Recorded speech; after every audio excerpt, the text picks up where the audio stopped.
yang baru dari luar kota, segera laporkan ke petugas kesihatan.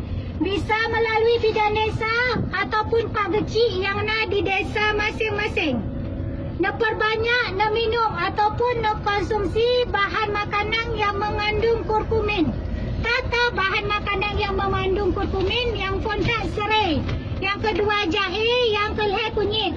Jadi cara nak olah ji, necok serai, necok 5 cm jahe dan necok 5 cm kunyit.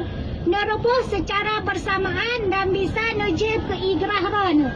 Nejib sekali rebus untuk siura dan seandainya punya nejib ke singa, nerebus 3 ton. Jadi Bapak Ibu jangan terlalu khawatir dan terlalu dengan penyakit virus corona.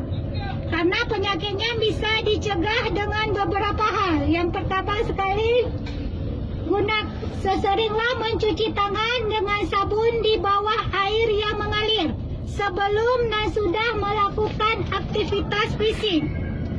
Gunakan masker apabila Bapak Ibu dalam keadaan batuk dan pilek.